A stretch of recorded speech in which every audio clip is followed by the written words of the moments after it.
Hello Prince and family എന്ന ചിത്രത്തിൻ്റെ ഇന്ന് ശനിയാഴ്ച ദിവസത്തെ അതായത് രണ്ടാം ദിവസത്തെ കേരള ബോക്സ് ഓഫീസ് കളക്ഷൻ റിപ്പോർട്ടാണ് നോക്കാൻ പോകുന്നത്. വീഡിയോയിലേക്ക് മുൻപ് വീഡിയോ ലൈക്ക് ചെയ്യുക, ചാനൽ സബ്സ്ക്രൈബ് ചെയ്യാൻ വേണ്ടി ശ്രമിക്കുക. ഈ വരുന്ന മെയ് മാസം ഇനി അങ്ങോട്ട് ധാരാളം ചിത്രങ്ങൾ OTT റിലീസ് ചെയ്യും. നമ്മുടെ ചാനൽ ഭാഗം പരിശോധിച്ചാൽ ആ വീഡിയോയ്ക്ക് നിങ്ങൾക്ക് കാണാൻ വേണ്ടി സാധിക്കുന്നതായിരിക്കും. ദിലീപ്, ധ്യാൻ ശ്രീനിവാസ്, ബിന്ദു പണിക്കർ എന്നൊക്കെ പ്രധാന കഥാപാത്രങ്ങളായ ചിത്രമായിരുന്നു പ്രിൻസ് ആൻഡ് ഫാമിലി. എല്ലാ സിനിമാ പ്രേമികളും ഒരേപോലെയായിരുന്നു ചിത്രത്തിൻ്റെ ഓരോ അപ്ഡേഷനും അറിയാൻ വേണ്ടി കാത്തിരുന്നത്.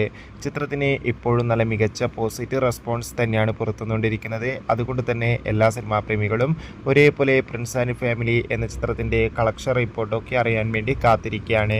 ഫൈനലി രണ്ടാം ദിവസത്തെ ഏറ്റവും പുതിയ കേരള ബോക്സ് ഓഫീസ് കളക്ഷൻ റിപ്പോർട്ടൊക്കെ ആരാധകർക്ക് പിന്നിൽ പുറത്തുവന്നിരിക്കുകയാണ്. ഇന്ന് രണ്ടാം ദിവസം മികച്ചൊരു ബുക്കിംഗ് ആണ് കേരളത്തിൽ നടക്കുന്നത്. അതുകൊണ്ട് തന്നെ ഇന്ന് മാത്രം കേരളത്തിൽ നിന്ന് ഏകദേശം 2 കോടിക്കടുത്ത് കളക്ഷൻ നേടിയെടുക്കാൻ വേണ്ടി സാധിക്കുമെന്നാണ് ട്രാക്കിംഗ് റിപ്പോർട്ടുകൾ സൂചിപ്പിക്കുന്നത്. കാത്തിരിക്കാം നമുക്ക്. പ്രിൻസ് ആൻഡ് ഫാമിലി എന്ന ചിത്രത്തിൻ്റെ കൂടുതൽ കളക്ഷൻ റിപ്പോർട്ടിനായി അടുത്തൊരു വീഡിയോയിൽ കാണും വരെ ഏവർക്കും ബൈ ബൈ.